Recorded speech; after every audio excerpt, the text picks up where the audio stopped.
Gorete. É o seguinte, então, para começar, eu vou apresentar a Célia, né? Eu quero, inicialmente, agradecer a presença de vocês, que hoje a gente vai dar continuidade a um projeto, ciclo de palestras, tempos atuais, perspectiva junguianas. Esse é um projeto muito acalentado por nosso Centro de Estudos Junguianos de Araraquara, o CEARA. A palestra da Célia é a terceira palestra, né? Nós vamos ter mais 2 palestras mais para frente. Então, a ideia desse projeto é trazermos para reflexão temas atuais que afetam nossa vida cotidiana em tempos difíceis de pandemia e turbulência política. É um ciclo de 5 palestras que acontecerão até novembro, uma vez ao mês, proferidas por psicólogos e analistas junguianos. Na coordenação da palestra de hoje, estarei eu, Paulo Esteves, eu sou analista também, pela SBPA, e as colegas Maria do Carmo, né? Dá um tchauzinho, Maria do Carmo e Grace Vilas Boas. Tá? E na retaguarda nós temos a Débora, né, que está nos auxiliando com as questões de internet e essas coisas. Tá? Então, antes de apresentar a nossa convidada, eu gostaria de falar algumas questões, né? Primeiro, assim, cada palestra vai ter um link próprio de inscrição, que a gente vai divulgar a tempo. E a palestra tem a duração de 1 hora aproximadamente, e depois a gente vai abrir para perguntas. E as perguntas devem ser feitas pelo chat. E aí ou a Maria do Carmo, a Grace, a Débora vão recolher as perguntas, e aí a gente passa para a Célia responder. Tá? E aí é com grande satisfação que a gente convida a Célia Brandão, que vai falar sobre um tema extremamente importante nesse momento de tanto desalento que nós estamos vivendo. Então, vou apresentar a Célia. A Célia Brandão é psicóloga pela USP, é membro analista da SBPA e da IAP, membro do corpo docente da SBPA São Paulo, ex-diretora de ensino da SBPA São Paulo. Ela foi diretora de ensino do CLAPA, que é o Comitê Latino-Americano de Psicologia Analítica. Ela é professora do SET Sapiens, no curso de extensão cultural em Jung, Dimensão Amorosa, o enfoque junguiano. É analista em atendimento individual a casais e família. Ela também tem experiência de trabalho com violência familiar e com a vulnerabilidade social, né, que é um tema que ela vai falar hoje. Ela é coautora dos livros Família e Identidade, que é fresquinho, né? Saiu agora, em 2021, ela é organizadora desse livro. Ela vai falar alguma coisa, né, Célia, depois. Ânima e ânimo de todos os tempos, aspectos relevantes da empresa familiar, governança e planejamento sucessório, de 2018. Outro livro, Empresas Familiares, uma visão interdisciplinar, de 2015. Um olhar sobre a família, trajetória e desafios de uma ONG, de 2004. Né? E ela também escreve artigos para a nossa revista Diálogos Junguianos, né? Do grupo Conexões Junguianos. É isso. Então, está com a palavra, Sérgio. Obrigada, Paula. Obrigada a todos que vieram. Eu queria começar falando para vocês que eu sempre trabalhei nas 2 frentes, na clínica e no trabalho social, na psicologia social, porque eu trabalhei há muitos anos, eu comecei a trabalhar em ONGs, e trabalhando com famílias, com vítimas de violência, e a gente tinha um trabalho na Pró-Mulher, Família e Cidadania, de atendimento a famílias, e nesse atendimento havia um trabalho multidisciplinar, com advogados, assistentes sociais, psicólogos, sociólogos, né? E nós fazíamos atendimento a essas famílias que vinham com queixa de violência familiar. Então, dos meus trabalhos com a violência, esse foi um deles, o outro foi no projeto Travessia, com crianças e adolescentes em situação de rua. Eu fiquei um tempo dando supervisão para os agentes sociais, e depois eu trabalhei também num projeto que foi através do Centro de Estudos e Assistência à Família, o CEAF. Eu fiz um projeto de atendimento a grávidas adolescentes, e trabalhei na favela de Paraisópolis um tempo. E esse trabalho foi muito impactante também, né? São os vários tipos de violência. Então, é um tema que sempre me interessou e de vez em quando eu paro para falar um pouco sobre esse tema. Lá no SEDES eu já falei e vocês me convidaram e eu fiquei muito honrada de poder compartilhar com vocês algumas reflexões. Cada vez que eu penso nesse tema, muda muita coisa. E vocês, assim, eu vou compartilhar com vocês a minha sensação, sabe? Que era assim, nossa, mas não é suficiente, né? Mas eu não falei disso, mas falta falar daquilo. Então, nunca vai ser suficiente, nunca vai estar completo e a gente faz recortes, né, para falar de violência. Dessa vez, eu fiz esse recorte, que já é um recorte amplo, né? Eros, poder e violência. Então, eu vou começar com alguns slides, trazendo dados assim, mais objetivos desse período de pandemia. Esses dados são do semestre passado, e depois vamos voar um pouco com teoria, com uma parte de eixo teórico, e vou falar para vocês da perspectiva também do Han, do Shu Han, do coreano, que é o filósofo coreano, e, se der tempo, comentar um pouquinho o caso do assassinato do Henri. Tá? Então, é mais ou menos para vocês se situarem como é que eu planejei essa fala. Tá? Então, começando, né? Esse slide, que há inúmeros exemplos de como uma vida pode custar apenas R$20, de como uma discussão de casal pode terminar em tragédia, de como uma execução pode parecer algo banal. Nós temos isso todos os dias, né? Recentemente, nós tivemos um tiroteio, um confronto entre a polícia e moradores numa favela do Rio de Janeiro, vocês acompanharam, e que mataram vários adolescentes, né? E não tem motivo, né?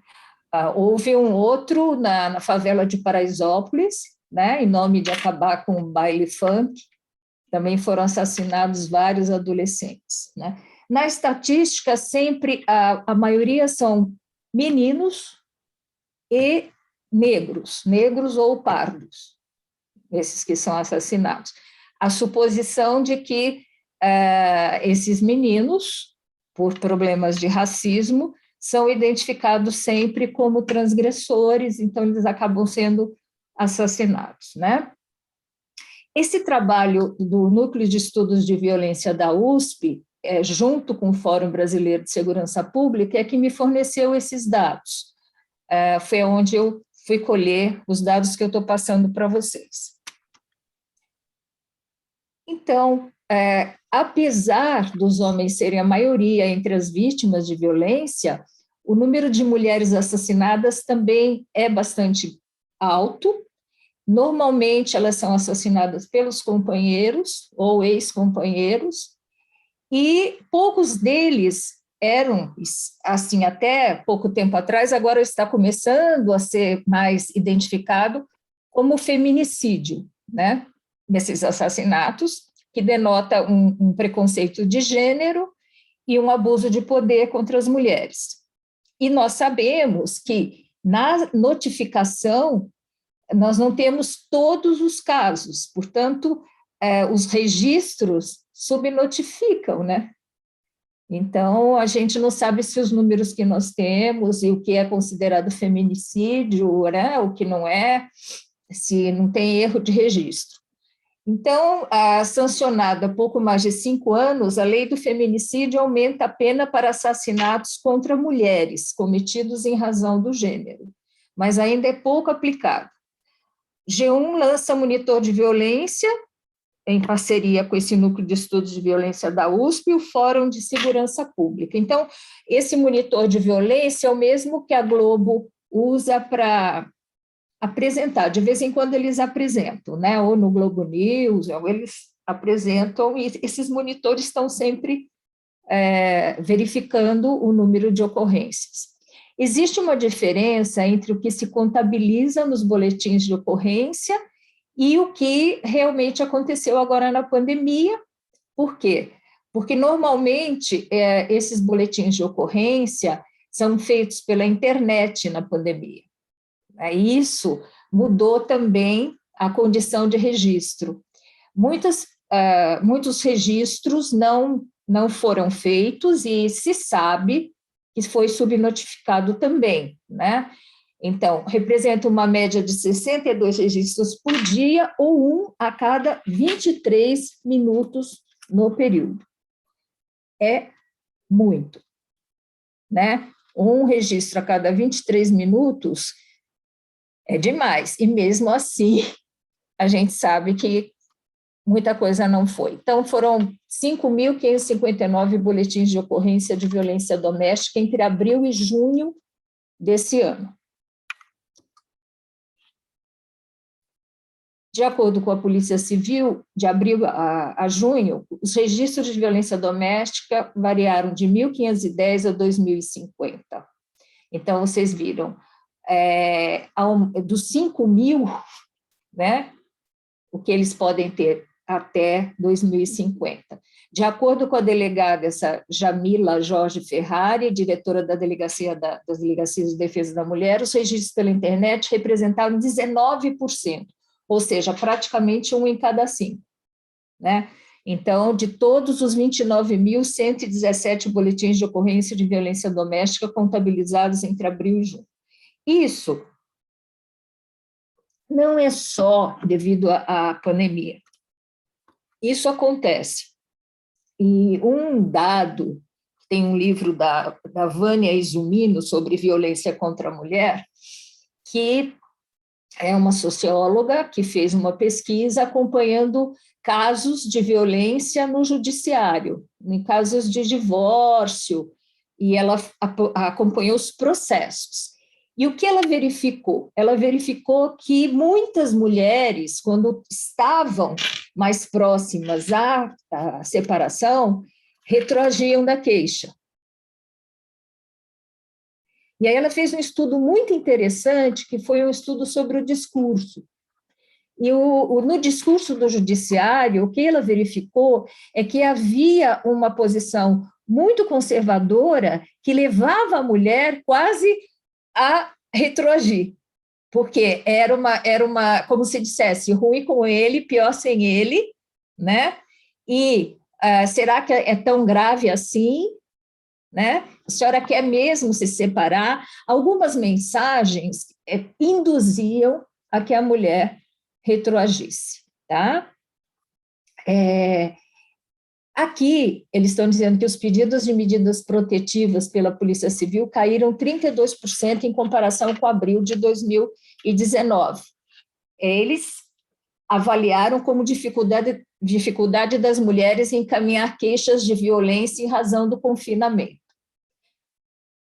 o que não diminuiu a violência, né? Então, o que acaba acontecendo é que, se for checar os números que estão na Polícia Civil com os números que foram registrados de queixas pela internet, com as entradas em pronto-socorro de pessoas que foram vítimas, não bate. Então, é muito difícil fazer a pesquisa sobre violência, porque existe uma omissão, né?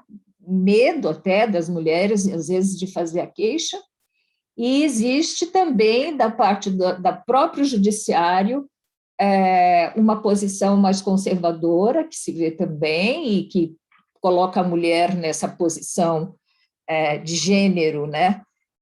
Como uma relação de dependência em relação ao homem, e ainda a questão da dificuldade de comunicar por questões de segurança mesmo, né? Que vocês sabem que hoje existem códigos internacionais para a mulher sinalizar que está sendo vítima, né? Para não sofrer mais ainda. Na época que eu trabalhei na Pró-Mulher, a gente abrigava, normalmente, a mulher chegava com a queixa e nós abrigávamos as mulheres.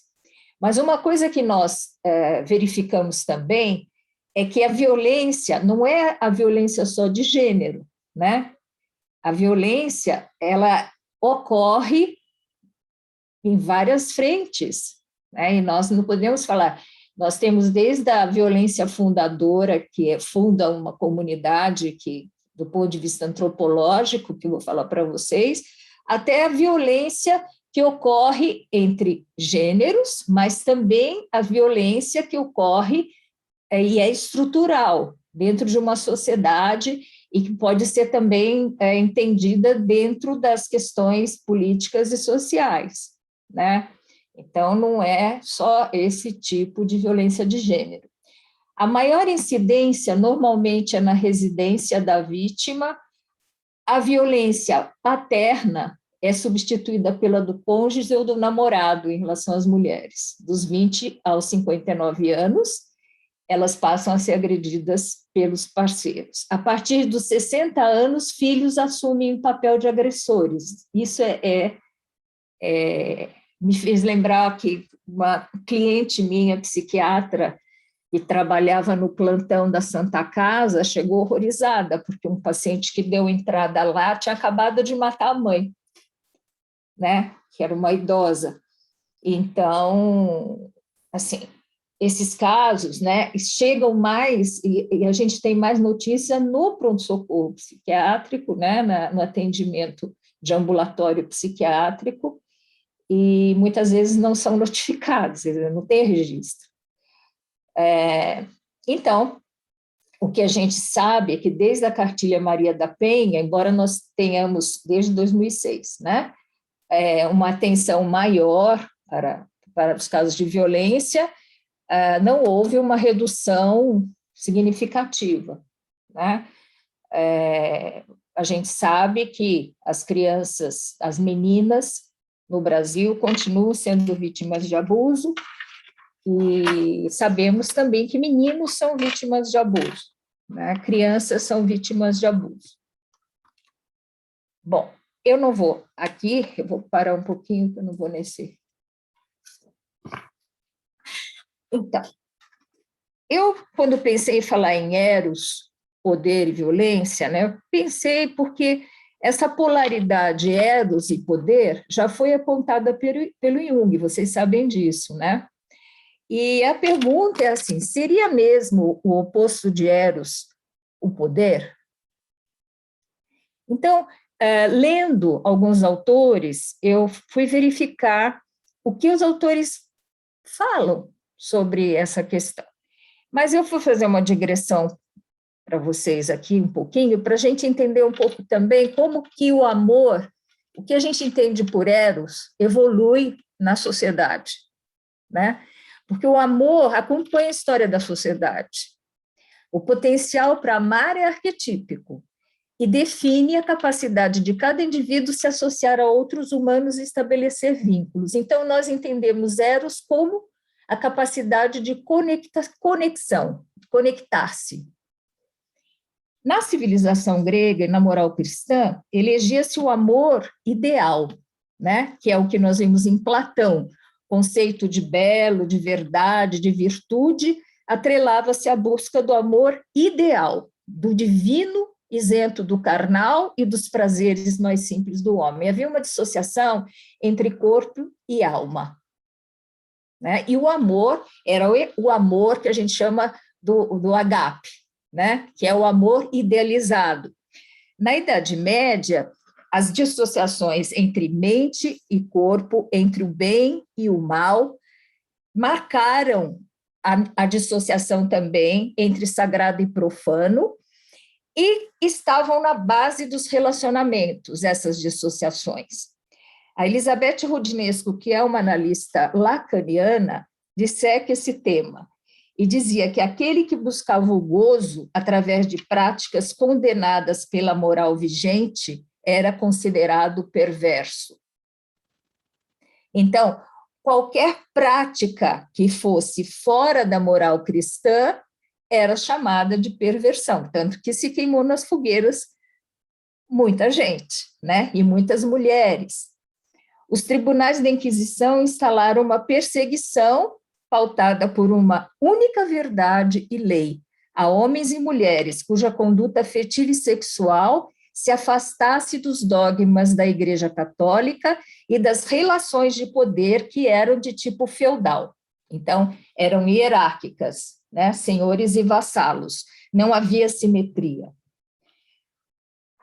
Essa condição é o que marca várias fases do desenvolvimento da sociedade, né? Que eu comento aqui, em nome de deuses, em nome de um Deus, cometeram-se enormes atrocidades na história da humanidade.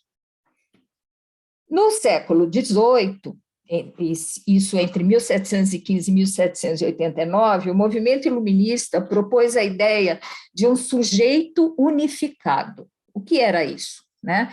Havia a ideia de que nós nascíamos com uma identidade e morríamos com a mesma identidade. Tá? Então, a identidade era algo que vinha originalmente, não era uma construção. E, portanto, a maldade também era originária, né? E por isso se queimava bruxas.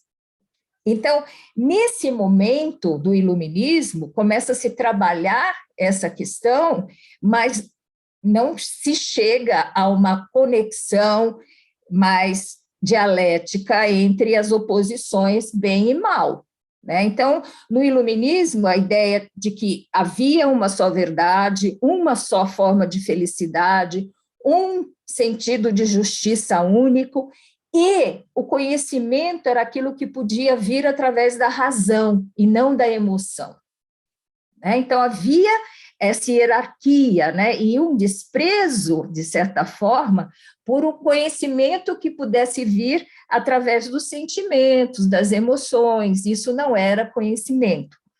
É uma moral burguesa, essa moral do iluminismo, que tentava se opor ao absolutismo de outras fases, quer dizer, ao poder centralizado nos reis. De certa forma, foi bom, porque distribuiu na sociedade um pouco a participação, né? Mas, ao mesmo tempo, não resolveu o problema da dissociação na consciência coletiva, do que era o bem e do que era o mal, e se entendia que alguns eram bons e alguns eram maus, originalmente. No século XIX, a psicanálise introduziu o debate sobre a dimensão simbólica e a noção de inconsciente. Aqui nós temos uma pequena revolução, porque a psicanálise começa a se perguntar do significado dos nossos atos, e não que nós tenhamos uma natureza má, mas que aquele ato, num determinado contexto, teve um determinado significado. Isso começa a mudar muito a forma de pensar, né? Então, quando a primeira formulação do conceito de inconsciente, que foi do Freud, emergiu, ela contracenou com a ideia da intencionalidade ou a não intencionalidade dos atos, com maior ou menor participação da razão nas várias formas de transgressão, que até hoje o direito herdou, porque no direito nós temos também o crime culposo e doloso, né? Então, cada vez mais o direito inclui a subjetividade no julgamento, né, de ações de crimes, e isso começa e é uma grande contribuição da psicanálise.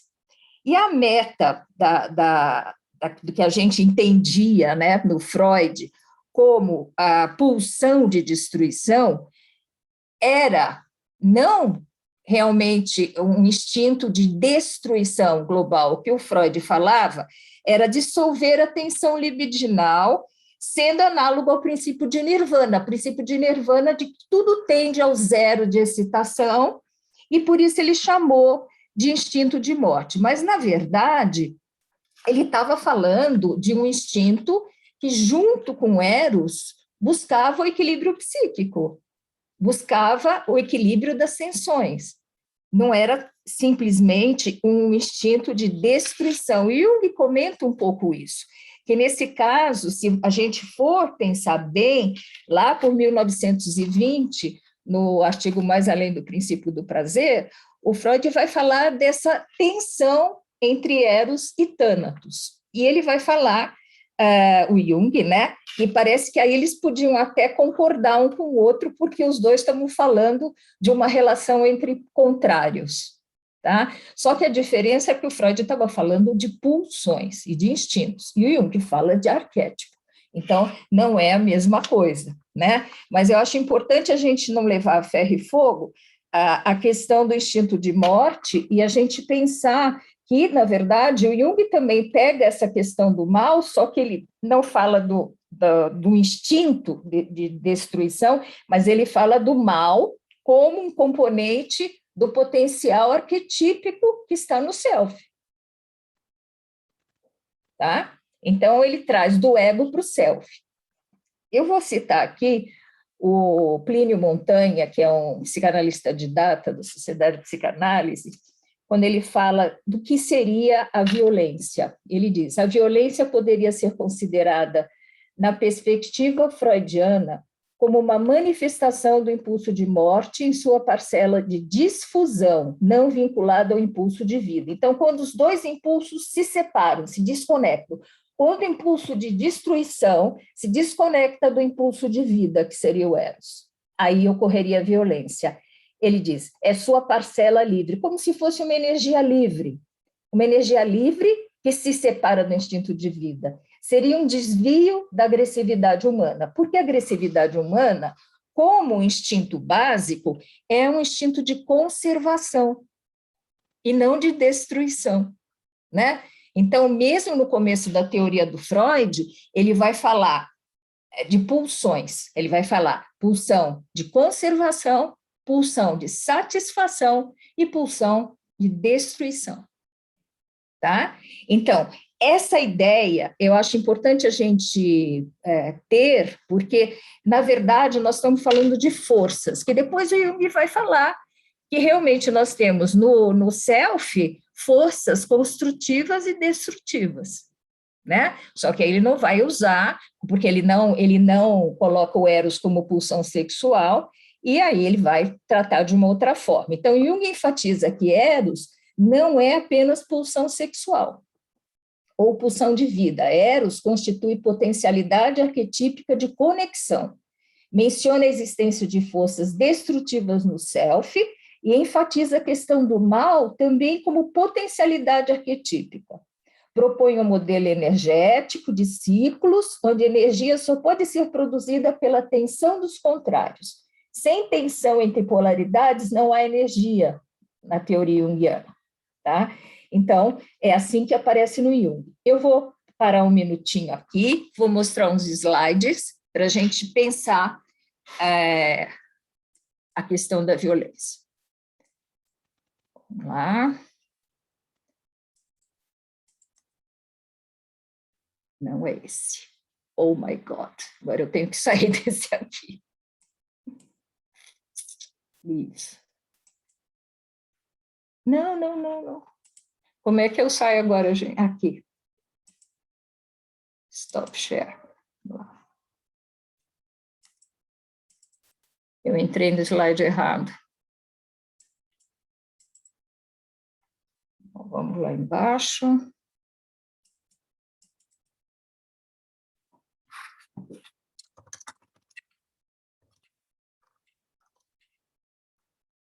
Eu falei para vocês aqui. Já falei tudo isso, gente. Vamos lá.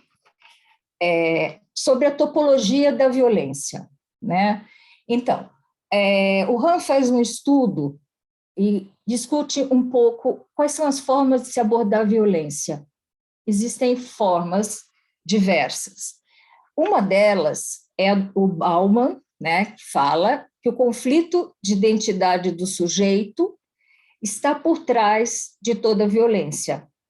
Porque na contemporaneidade nós perdemos formas de referência identitárias. Então, por exemplo, o homem que era o chefe de família, né, de repente não é mais o chefe de família. E quais são as referências identitárias que ele tem para se sentir valorizado, para manter sua autoestima? Esse é um tipo de análise que é feita, que o Bauman traz. Outro tipo de análise é do Bourdieu, que considera a violência simbólica inerente ao sistema social. Então, que o sistema social tem um papel de transmitir uma forma de percepção para nós e uma expectativa de desempenho, de comportamento, né? Então, para o Bourdieu, a violência está diretamente relacionada à forma de exercício do poder. Tá? Uma outra leitura, essa da Hannah Arendt, que eu gosto bastante, ela relaciona violência e domínio. A Hannah Arendt fala que é quando o poder se enfraquece que ocorre a violência. Tá? Então, se em essência o poder de cada um estiver atrelado à relação de mando-obediência, de domínio de uns sobre os outros, estaremos propícios a uma situação de violência. Né? Inclusive, a Hannah Arendt, vocês devem ter ouvido falar, ela falava da banalização do mal. Né?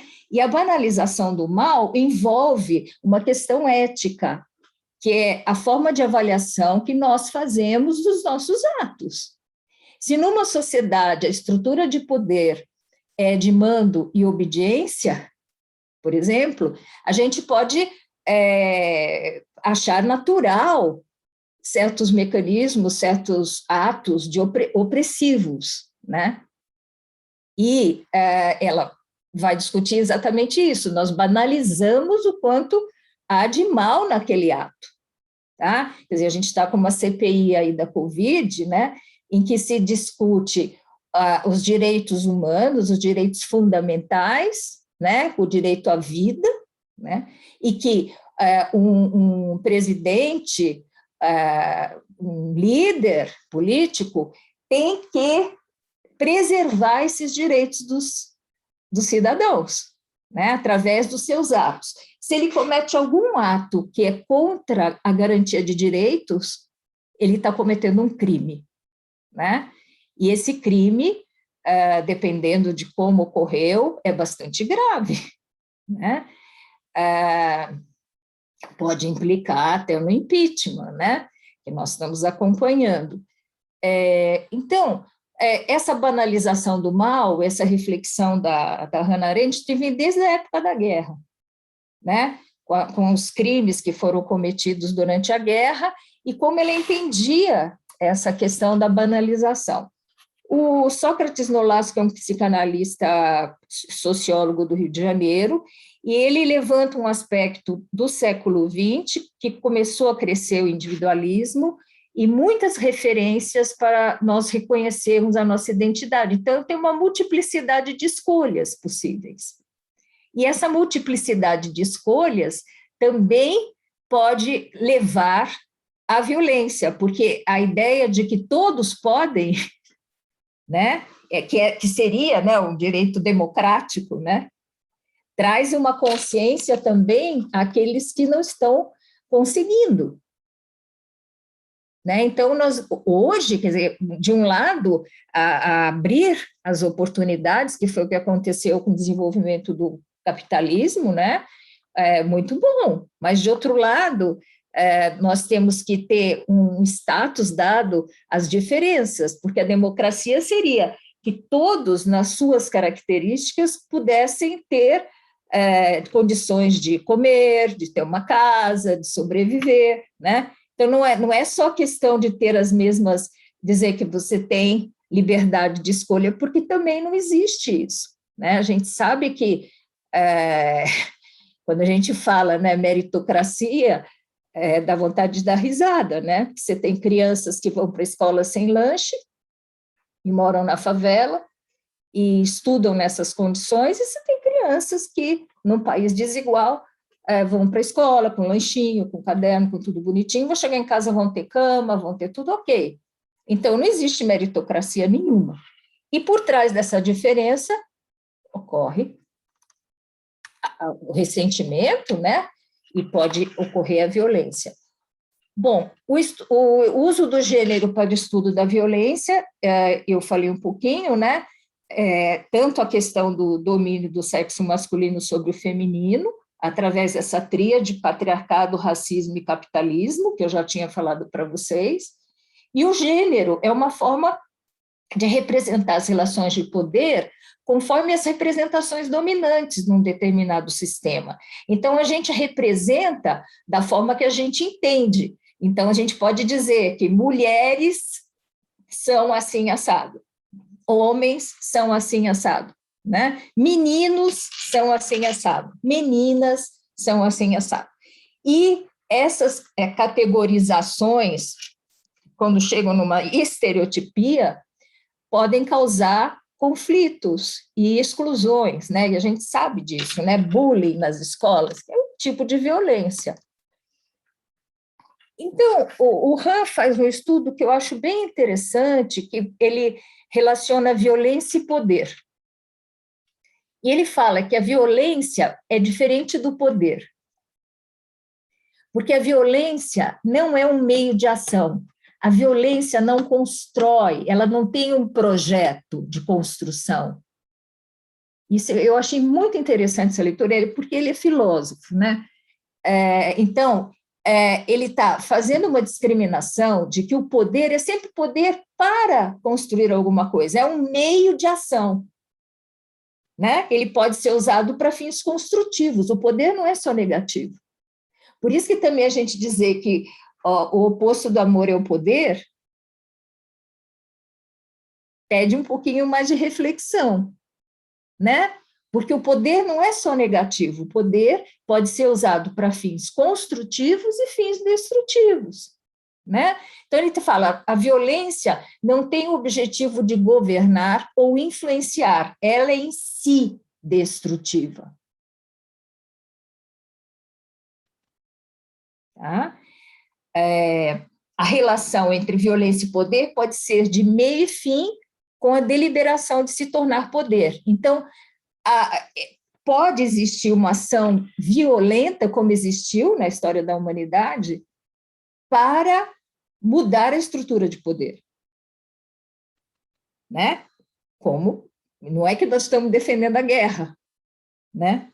Mas isso está na história da humanidade, né? Às vezes, atos de violência vêm para transformar, para mudar a estrutura de poder. Na submissão ao poder, o sujeito assume e executa as decisões de quem o detém. Então, o poder, ele delimita o campo de ação, né? Mas ele, ao mesmo tempo, define e possibilita, e ele se constrói na ação.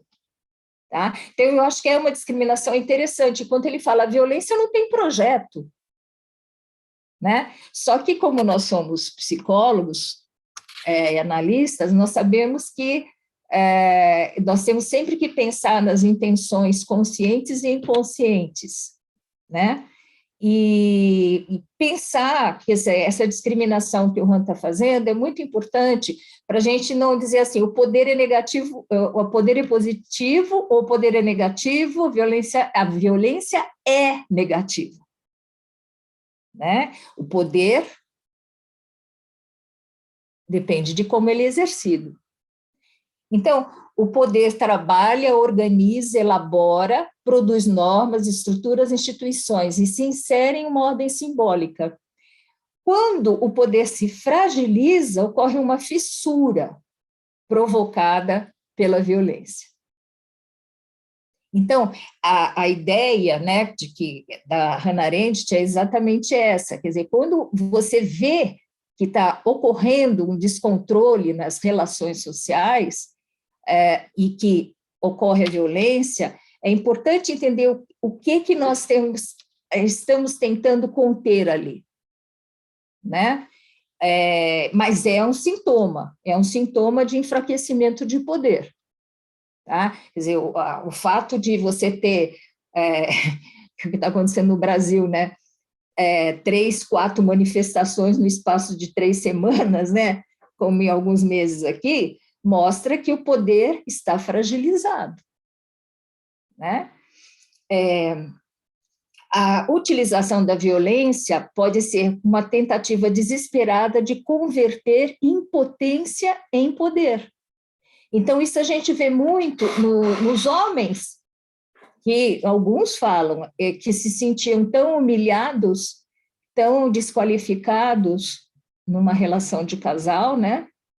E justificaram a sua violência com esse argumento. A gente sabe que não há justificativa para a violência, mas é importante que a gente pense dos fatores que levam à violência, por isso que eu estou trazendo, né? Não para justificar, só para dar contexto. Então, a violência não é um meio simbólico em sua essência, né? Então, o que o poder tenta fazer? É muito interessante, porque, assim, a gente fala que eros é conexão, mas quando se fala do poder, poder também é uma tentativa de unir, é uma tentativa de unir o que está separado, né? O espaço de poder é sempre um espaço de conversa, de diálogo, de conversação, né? Espaço de linguagem, quando a gente fala. E esse espaço, essa dimensão simbólica do poder, é o que instala a possibilidade de convivência entre os cidadãos. A outra dimensão do poder é a dimensão diabólica, que é quando o poder se torna excludente, quando ele se torna separador, quando ele não inclui. A gente tem falado atualmente muito nisso, né? Fala assim, esse governo é inclusivo ou exclusivo, né? Então, a possibilidade existe, né, quando você exerce algum poder, de você unir, de você construir com aquele poder que você exerce. Mas existe a possibilidade também de você fazer um movimento contrário, né? De você separar, de você excluir, de você destruir. Então, o poder pode ser exercido de forma repressiva e destrutiva também. E o poder tem uma extensão de influência, né, na sociedade. Então, a gente fala, a violência, ela não tem esse poder, ela é um ato que ultrapassa uma lei, uma medida instituída, mas ela não tem esse poder tão grande como a gente está falando do poder em si, né, de transformar.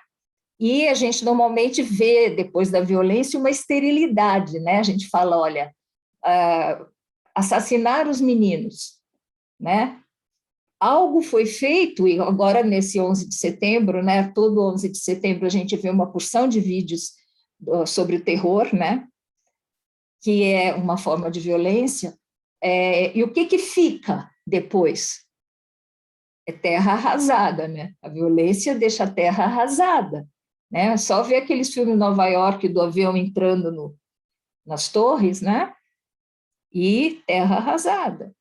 Então, a violência, ela não é igual a qualquer negatividade social, porque você tem a injustiça social, né? Mas a violência, ela se exerce não só na sociedade, numa forma mais relacionada a domínio também, mas ela se exerce como um ato de destruição e de desrespeito à dignidade do outro, ao direito de existir do outro. Tá? Então, fora das esferas mais amplas de poder, né? Mas no micro. Então, no micro, você pode dizer que uma autoexploração é um tipo de violência, uma pessoa que se autoexplora, né? O Han fala que atualmente nós não temos uma opressão que vem de fora, como no patriarcado, mas nós temos uma autocoerção. O indivíduo se sente obrigado a determinadas ações para pertencer, para pertencimento, né? Então, entre essas ações, por exemplo, ganhar muito dinheiro, ou ter sucesso na mídia, né? Ter não sei quantos seguidores, né? No Facebook, no Instagram, né? E é uma ditadura do desempenho, e tudo é medido pelo desempenho, mas não se avalia desempenho em quê? a qualidade ética do desempenho, né? É simplesmente o desempenho. O cara conseguiu não sei quantos seguidores postando o quê? Né? Então, não ter o direito ou tudo poder levam igualmente à violência. Então, aquilo que eu tinha falado, ou você se sente privado, né? Então, tanto a questão da não satisfação, como da inflação, né? Então, a inflação também do ego, a ideia de que tudo posso, também leva à violência. Nós vivemos segundo o Han, né, e eu concordo, um momento de que tudo tem que ser positivo, tudo tem que ser lindo, maravilhoso, né? Antes era aquela história que tinha que ter um Audi, né, uma caneta Montblanc, né, e uma roupinha daquela loja do shopping. Agora tem outras coisas, e vai só mudando de marca, né? Mas tem os indicadores, onde você passou as férias, o que imóvel tem na sua sala, né? Qual a loja que você compra. E essa ideia de que você tem que estar sempre bem na fita, vamos falar assim, né? É extremamente escravizadora. E é isso que ele chama de autocoerção. Então, nós somos os nossos algozes, tá? E aí, tem uma coisa que, ao momento que ele fala e que eu penso que é muito frequente, né? Como aumentou a bulimia, né? Como essa coisa do ter e vomitar, né? Ter a posse e vomitar, mas não digerir. A questão é só ter. Ou agora na pandemia, que o pessoal se deu conta que tinha não sei quantos sapatos, não sei quantas coisas, e se perguntou assim, mas eu preciso, né? Eu preciso de tudo isso, né? Ou quando o Jorge Forbes fala assim, escreve um livro dizendo, você quer o que você deseja? Porque se você quiser o que você deseja, você tem que ser responsável pelo que você quer, né? Não é só desejar, você tem que querer, tem que a consciência participar disso, né? Então, a ideia de que hoje nós estamos escravizados por essa ideia de que nós temos que estar sempre bem, desempenhando, fazendo tudo bem. Então, nesse momento, a vítima e o agressor somos nós mesmos. Claro que existe uma sociedade que está fazendo essa coerção também indireta, mas são as nossas crenças, né? São os nossos valores que nos aprisionam. Então, deixa eu voltar aqui. Vou parar de share de novo. Vocês estão me acompanhando? Está tudo bem?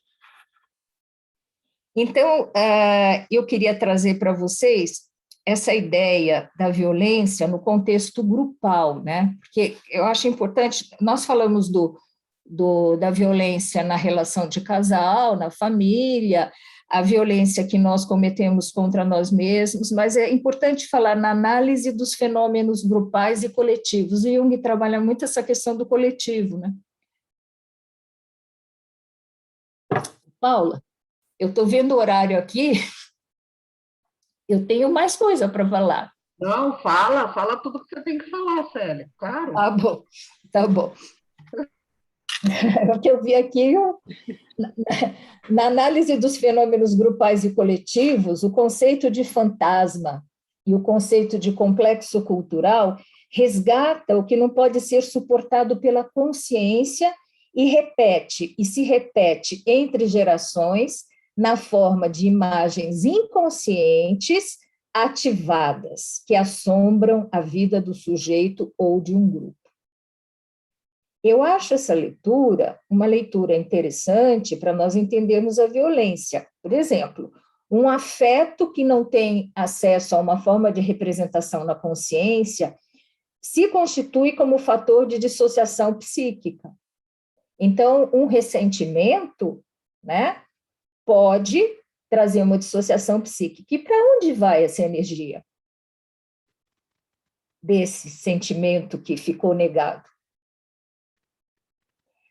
Um autor, que é o Kimball, ele fala: nossa dificuldade de entender e lidar com diferenças nos liga mais e mais ainda a velhos padrões de relacionamento baseados no medo.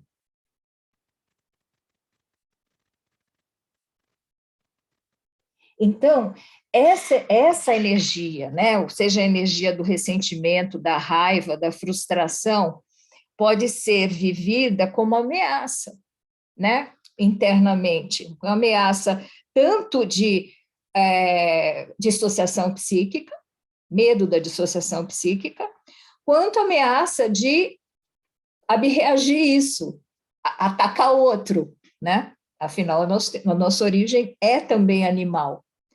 Então, essas falhas no processo de integração simbólica operadas em situações, por exemplo, por vivências traumáticas, dependendo do nível de dissociação psíquica, ativam de forma compensatória o conteúdo inconsciente, mais ou menos sombrio, presente nas memórias individual e ancestral.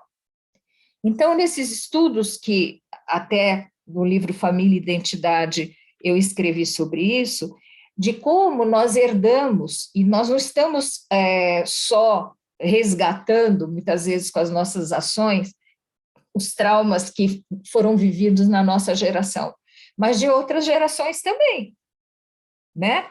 Nós estamos fazendo isso. Eu vi muito que, quando nós falamos agora, na turma da USP, falou da época da ditadura, né? E eu falei que nós estudamos na contramão da ditadura militar, e os mais jovens sentiam coisas, se emocionavam muito. Os bem mais jovens, por exemplo, da idade da minha filha, né?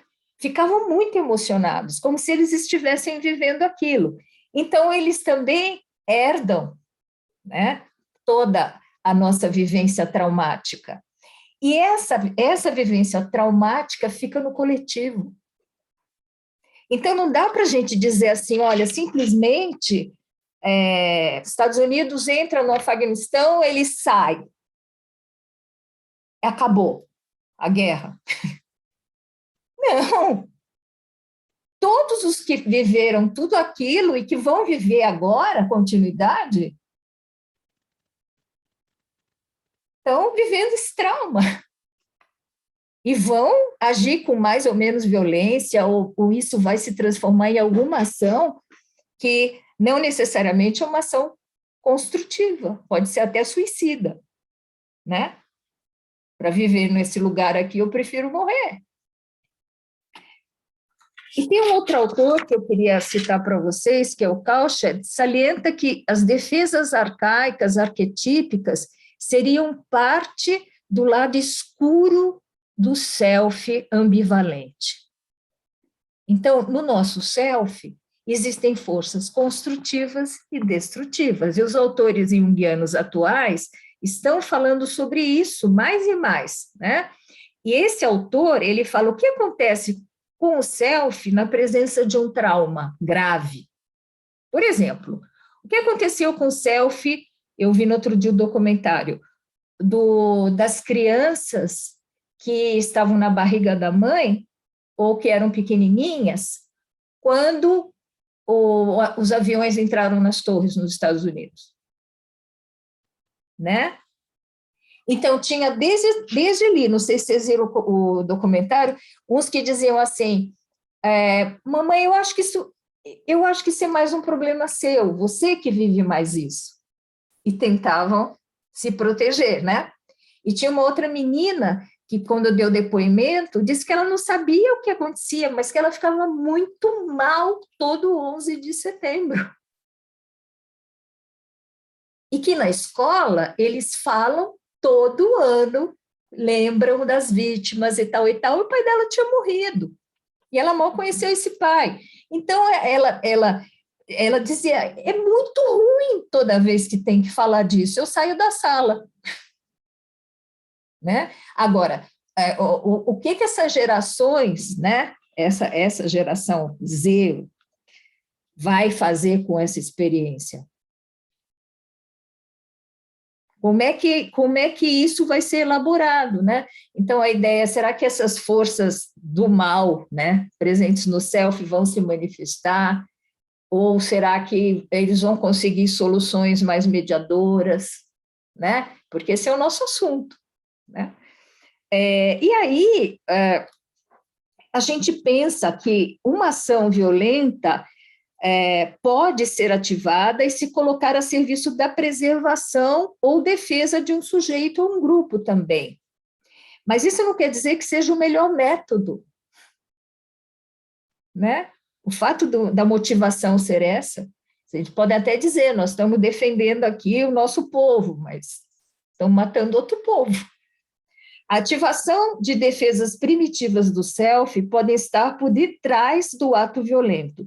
Porém, abordamos aqui a violência não apenas como um ato de autodefesa, autopreservação, na busca de uma homeostase individual, mas como um ato que implica uma transgressão ética na relação com o outro e com a coletividade. A violência deve ser entendida também no plano coletivo. Eu acho que isso é fundamental, né, gente? É na relação com o outro que também se define um ato como mais ou menos violento dentro de uma cultura. Algumas culturas permitem que alguns atos violentos fiquem instalados. Então, esse jogo de forças, esse jogo de bem e mal no inconsciente coletivo, naquele momento nós podemos dizer que pendeu para um lado. Então, os autores que falam que nós temos que considerar vários fatores na análise da violência estão corretos, porque nós temos que considerar as questões sociais, culturais, relação de gênero, né? E o processo histórico. E o que está acontecendo hoje, né? Hoje nós temos uma multiplicidade de ofertas, de opções, mas, ao mesmo tempo, parece que está acontecendo uma crise ética, e o que alguns autores, e o Han fala disso, chamam de erosão do outro. Será que nós perdemos, o Luigi Zoya fala, a morte do próximo? Será que nós perdemos dentro de nós, né, a importância, a consciência da importância do outro para a nossa existência? Será que nós estamos vivendo uma certa desconexão narcísica?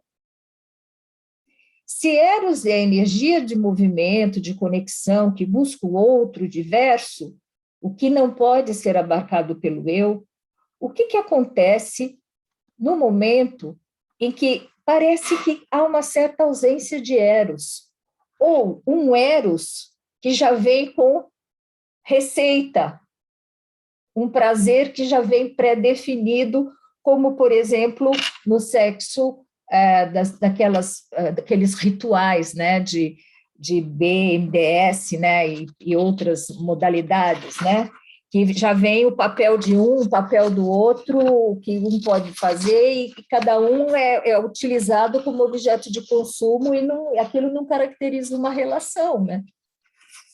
Então, já vem com a receita. Uma possibilidade de análise também que está sendo feita é a questão de como está o nosso narcisismo. Será que estamos mais narcisistas nesse isolamento em relação ao outro, né? Enquanto o Eros empurra o sujeito para o mundo, para o outro, a busca do sucesso e da preservação da imagem social negativiza a imagem do outro. O outro é um concorrente, né? É aquele que vai pegar o meu lugar no metrô. Em um mundo onde não há lugar para o negativo, a positividade como imperativa escraviza o sujeito à monotonia do igual. A solidão narcísica anseia e teme ao mesmo tempo ser interrompida. qualquer interrupção pode ser vivida como ameaça e, portanto, o sujeito contemporâneo experimenta uma certa melancolia, que só poderá ser interrompida por uma experiência de arrebatamento pelo diverso. Nesse sentido, haveria no caráter disruptivo de Eros uma conexão também com a morte. Nesse sentido, o encontro com o amante, no encontro com o amante, o sujeito deve se separar de suas autoadulações narcísicas e se abrir para a possibilidade de transformação. Então, o encontro com o outro é também a morte de algumas autoadulações, as nossas idealizações sobre nós mesmos. Só no encontro com o outro é que nós podemos saber dos nossos limites, né? Mas a negação do outro parece que mantém um certo idílio narcísico, e nós ficamos nos adorando. Mas quando vem a pandemia e que nós nos damos conta da solidão, né, e do vazio, nós nos perguntamos se as nossas formas de autoadoração estão realmente preenchendo as necessidades, nossas necessidades, as necessidades do self.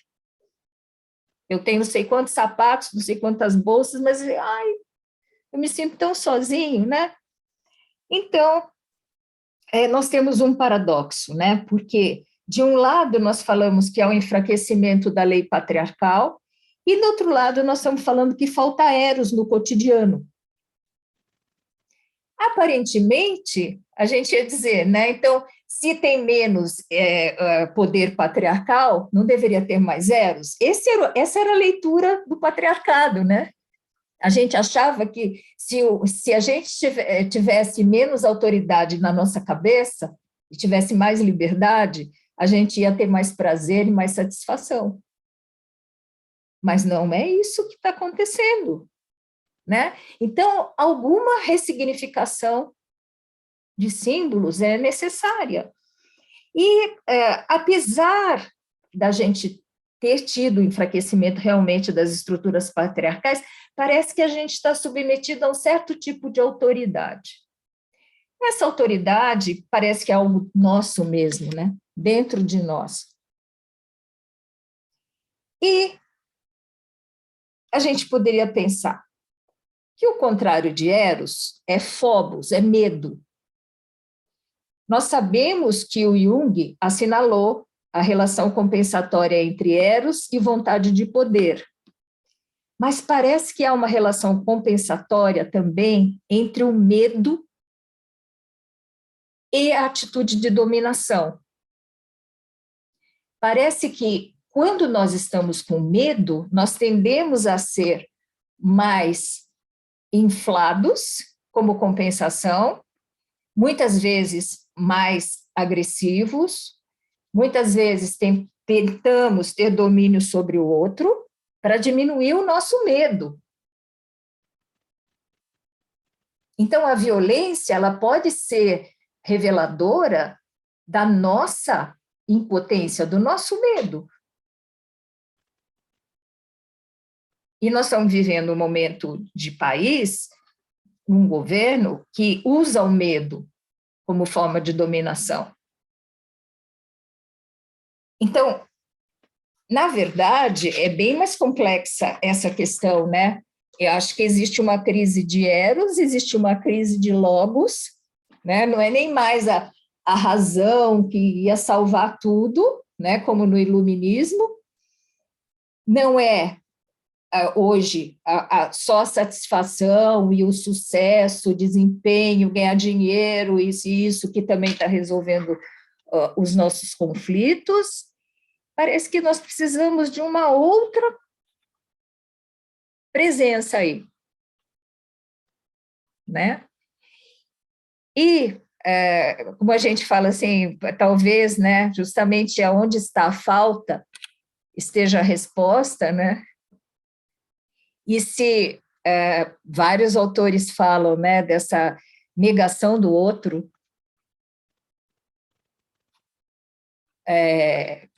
nas disputas entre casais na terapia, o que a gente vê muito, os níveis de generosidade menor, de solidariedade também menor, né? De aceitação do outro também menor. as disputas de poder entre os casais. Eu ouço assim do casal, eu não tenho mais admiração por ela. Ela não faz, ela não vai atrás de uma coisa especial. Não tem um projeto especial. Mas se ela, o que é especial? Se para ela pode definir o que é especial, né? Ou isso está pré-definido. Como é que é essa questão da idealização, né? Dessa figura que eu amo, essa pessoa, esse amor idealizado, né? Então, hoje nós temos esse impasse, né? De que nós perdemos a conexão entre o sagrado e o profano, né? Nós temos, me perguntaram numa palestra, temos rituais de iniciação na contemporaneidade? Me perguntaram, e eu falei assim, temos sim, temos rituais perversos. A perda de conexão com o significado, a desvalorização do mistério e do sagrado transformam rituais de iniciação em rituais de autocoerção para alcançar uma identidade prescrita. Isso é o terreno propício ao ato violento contra a própria identidade, é o que vemos nos planos de sucessão em empresas, onde o herdeiro é pressionado a aderir a um futuro profissional para ele designado. O poder transforma-se em mero exercício de domínio sobre o outro e em negação das diferenças, em uma tentativa de neutralizar o medo. Então, eu vi isso no trabalho que gerou os 2 livros com empresas familiares, né? Os herdeiros sofrerem muito, porque eles já eram designados para ocupar tal e tal lugar na empresa familiar, e muitas vezes eles não tinham esse desejo, nem se identificavam com isso, né? Então, tem uma negação da identidade, uma negação das diferenças, e o poder do fundador era levar esse herdeiro àquele lugar que já estava pré-determinado. Então, esse poder dele de decisão foi reduzido só a exercer domínio.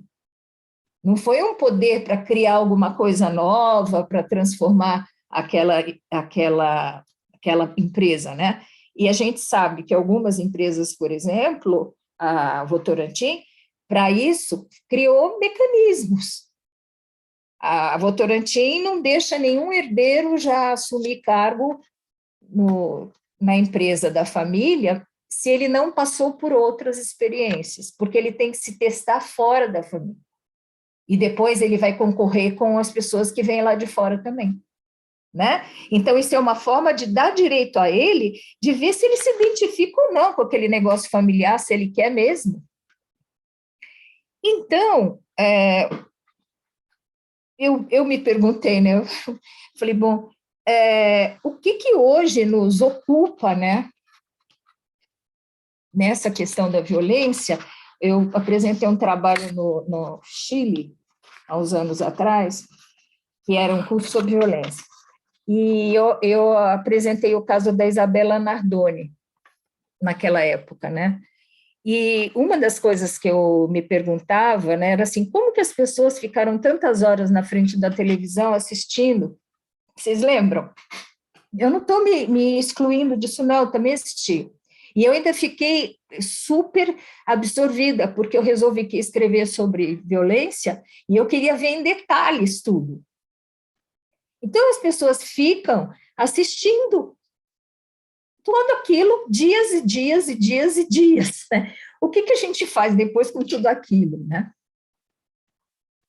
Então, eu estava pensando no Debord, que ele fala da sociedade de espetáculo. Né? Será que acabou a sociedade de espetáculo? Porque eles falam que teve a sociedade de espetáculo, a sociedade de desempenho agora, né? Eu acho que não acabou. Eu acho que essa tendência a transformar tudo em imagem continua. A violência aparece como compensatória há uma perda de sentido. E a gente vê isso acontecendo nesses casos, onde nós ficamos entretidos na televisão, nos programas sensacionalistas, né? E a minha impressão é que nós, hoje, construímos mais muros do que pontes, porque o que a gente precisa é entrar em conflito. E o Jung colocou o conflito como centro da teoria dele. Né? É como se a gente quisesse aplacar, normalizar tudo. Sabe aquela coisa do novo normal, falando do Covid? A gente quer normalizar as coisas. Então, na televisão passa, está normalizado, a gente assiste, né? E a gente não se choca, e a gente não expressa a nossa tristeza, o nosso horror, né? O horror. Esse conflito, né, eu acho que eu resumiria ele como conflito entre o ser e o ter. O ato violento emerge como transgressão ética e tentativa desesperada de afirmação da identidade através do abuso de poder e domínio sobre o outro. Não quero te interromper, mas nós temos alguns minutinhos só. Tá bom. Então eu vou fechar. Eu não vou falar do caso Henri. Pode falar, dá tempo ainda. Não, mas é muita coisa. O caso, eu queria falar. Bom, no caso do Henri é o seguinte: quando eu falei para vocês do crescente narcisismo, a primeira vez que eu pensei nesse caso, me chamou a atenção aquele casal que tinha uma origem, morava num bairro lá, subúrbio do Rio de Janeiro, que eu conheço bem, Bangu, né? Não sei se vocês conhecem, que antes era zona rural e agora virou um tipo de Paraisópolis, sabe assim? Mas não é favela, mas é um lugar que tem muita carência. E aí eles ascenderam, né? Tanto ele quanto ela ultimamente na cola dele, e ganharam muito dinheiro e foram morar na Barra da Tijuca, num super de um apartamento e não sei o quê. E parece que ali, essa questão narcísica, essa questão do não querer viver a frustração, não querer perder, não querer nenhum tipo de frustração, estava nela muito forte. Ela acaba sendo arrastada. E ele já vinha num processo que eu concordo com Lowen, né, que a psicopatia é um agravamento da problemática narcísica. Ele já vinha numa questão psicopática, uma pessoa sem escrúpulos, uma pessoa de ética muito discutível, né? E ela é seduzida pelo discurso dele de poder, o discurso dele de sucesso, o discurso dele de ter dinheiro. Ela, inclusive, verbalizou, né? Agora eu posso ter, né? Eu posso ter. Mas num nível que não só flertou com a morte, mas resultou em morte. Né? E dissociação total. Então, eu acho que falar de violência e conexão de violência com eros e poder é um assunto muito denso, como vocês podem perceber, né, e deve ter sentido, mas que é um assunto necessário para esse momento que nós estamos vivendo. E uma mensagem que eu queria deixar é que vocês legitimem a sua dor, legitimem o que vocês sentem, que vocês legitimem a sua insatisfação, a sua frustração. Porque quando nós legitimamos, nós temos chance de criar um novo símbolo, uma outra forma de representação. Quando nós negamos, o que pode acontecer é que esses aspectos sombrios apareçam de uma forma destrutiva numa ação violenta. É basicamente isso que eu queria dizer. Sensacional. Legal, só parece pena que o tempo é curto, né? Daria para a gente ficar horas falando. Agora, Sim. Temos várias conversas aqui, várias falas, né? Eu não sei, acho que dá para a gente conversar um pouquinho, né, Maria do Carmo? Que o pessoal colocou, né? E seria legal falar para você, né? De repente, alguma coisa que você possa esclarecer, alguma dúvida. Sim, sim, passa para mim. Não tem fim, podemos passar um pouco das 9, não tem problema. Não podemos passar muito por causa do tempo, mas... E eu falei que não sabia se ia falar muito, lembra a primeira vez que você falou comigo? Você vai tá bom. Não vamos cansar muito a Célia, que a gente quer ouvir mais vezes ela, né? Porque senão a gente fica. Não, tudo bem, agora eu já estou até, né? A minha adrenalina está alta, agora não, vai ter um bom tempo que não cansa, porque a adrenalina está bem alta, pode falar. Interessante. Então fala, Má, o que o pessoal colocou aí? Célia, então, a Camila falou, assim, boa noite, que ótimo esse momento de troca e a possibilidade de escutar sua experiência. Estou pensando aqui, em diálogo contigo, que o escritor judeu sobrevivente do nazismo, Elie Wiesel, propõe a indiferença como o oposto do amor. Sim, sim. Isso estava aqui, tá? Se você é bem interessante essa discussão, porque assim, quando você quer ignorar alguém ou tirar o poder de alguém, uma das formas, né, é você não comentar, por exemplo, sabe o que o pessoal faz na net? Não comenta o que ele falou, sabe? Não vai na aula dele. Você vai tirar o poder dele, né? Então, a indiferença é uma forma de você negar a existência do outro. Com certeza. E o amor é uma afirmação da importância do outro. Quando eu falo para os meus casais em terapia, eu falo isso. Quer dizer, vocês podem se separar, mas vocês não podem negar a essa pessoa, né, o direito a ter o reconhecimento de todo esse tempo que vocês passaram juntos. A indiferença, ela não chega a ser o oposto do amor, né? Mas ela flerta com a negação da existência do outro. Uhum. O amor é um outro capítulo. Eu acho que é mais grave. E a gente fala, o que é o oposto do amor? É o ódio? É o medo? É a indiferença ou é tudo isso, né? Porque se você pensar no amor como uma potência de vida, todas as formas de solapar a vida, né, de flertar com a morte, são negativas do amor, no meu entender.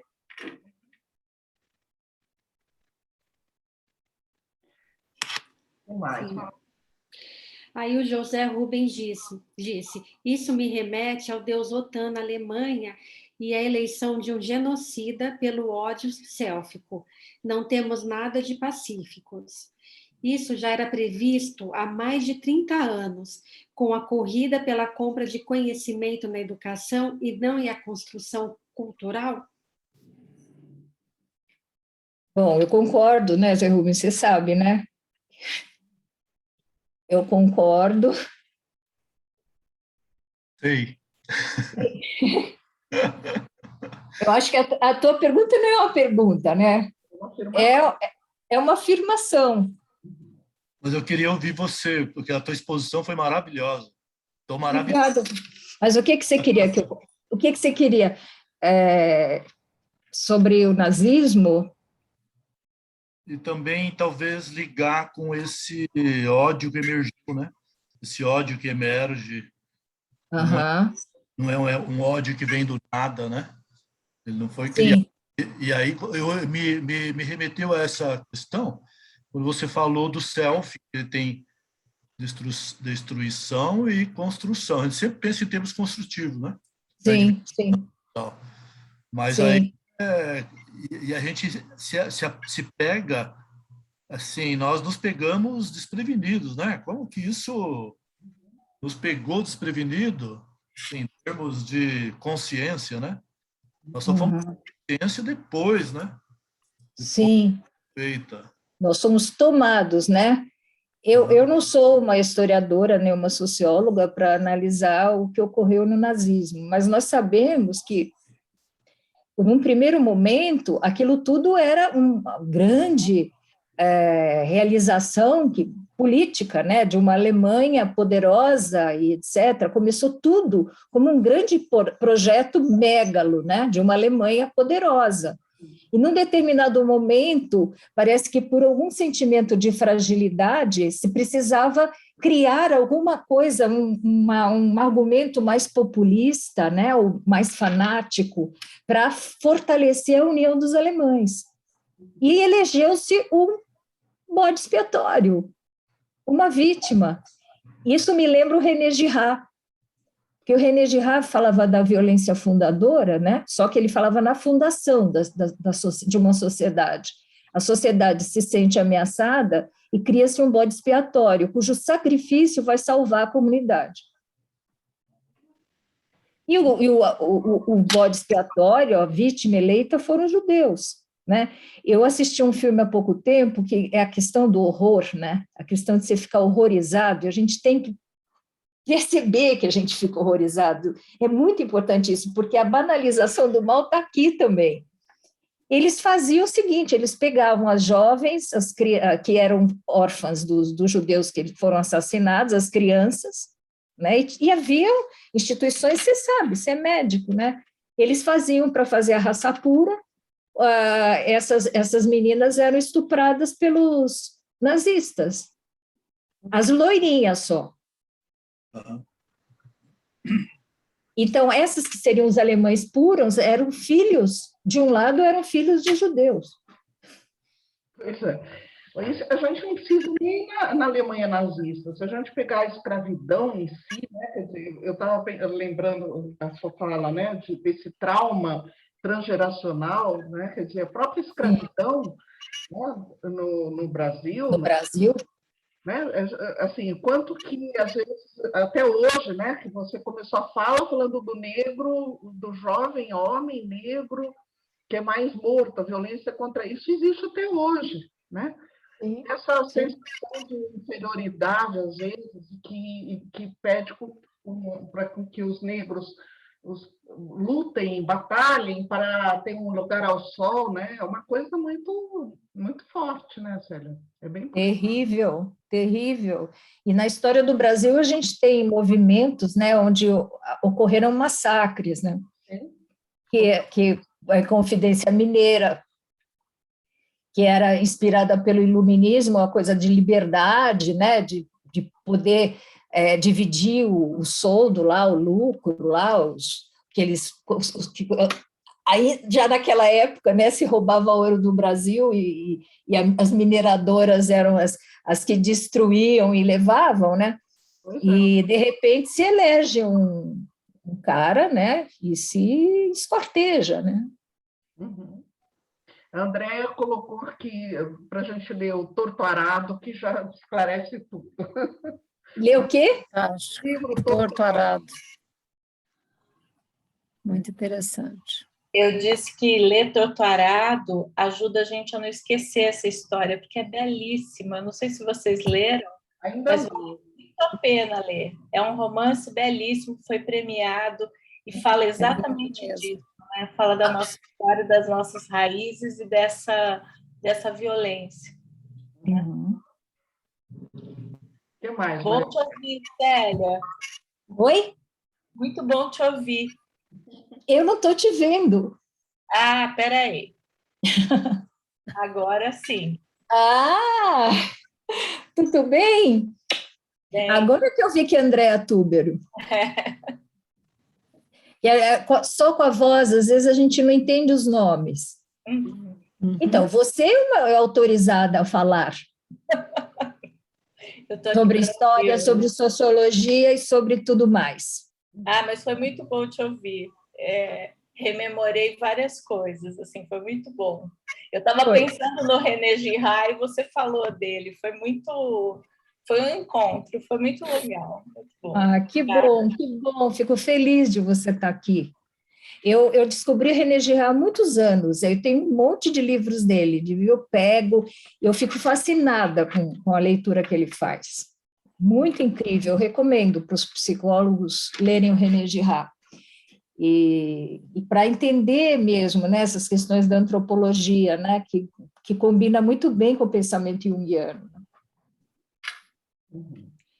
Uma outra questão, a Paula que falou, Célia, será que o equilíbrio entre poder e eros não seria a busca de alteridade? Então, eu falei que era a negação do outro que estava acontecendo, né? Então, o que existe, o que eu estava querendo dizer, é que hoje parece existe uma negação do outro, né? E a relação com o outro não pode ser uma relação simplesmente de uso ou de dominação, que seria o mau uso do poder, né? O poder como domínio sobre o outro. Mas uma humanização dessa relação com o outro que envolveria o que a gente tinha falado, quer dizer, uma empatia com o outro, um afeto, né? Um eros mais presente nas relações, claro que sim, né? E as relações que são relações de exploração que a gente vive, né? São relações que reduzem o outro a um objeto só da nossa satisfação, né? A gente não se preocupa com as necessidades do outro, tem zero de empatia, de preocupação. Agora, na pandemia, nós tivemos que nos ver no outro, porque todos ficaram iguais. Se não vacinarem o pessoal lá no Quênia, ou bem longe, né? Nós todos estamos ameaçados. Então, essa ideia do fraterno foi chamada agora na pandemia, né? Todos nós sabemos, mas muita gente não pensou no outro. Muita gente fez. Eu soube de festa de casamento com sei lá quantas pessoas, 300 pessoas, né? Um caso engraçado que fizeram uma festa de casamento, aí as pessoas podiam fazer isso, os que estavam dando a festa, fizeram teste em todo mundo para ir lá na festa.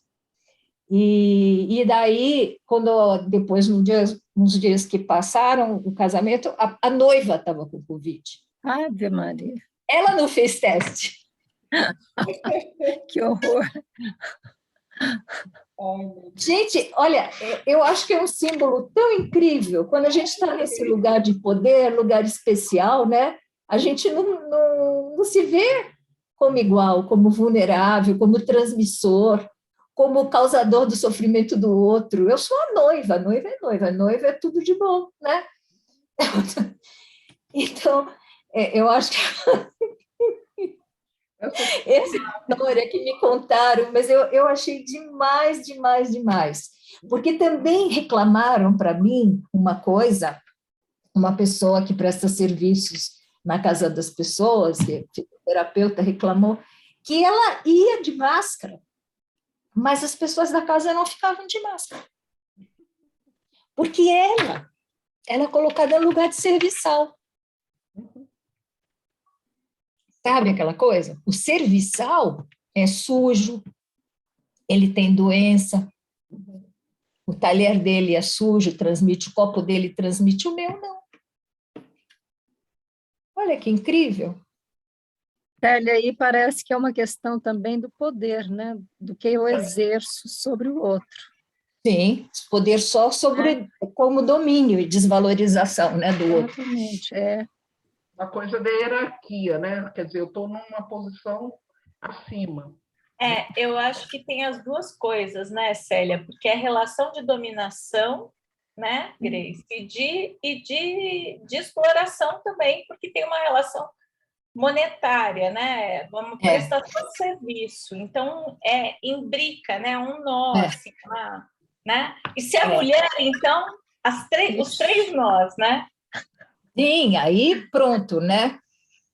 Quer dizer, junta tudo, as relações de exploração, capitalismo, racismo e gênero, né? Não, a questão de gênero. Né? É horrível. Sim.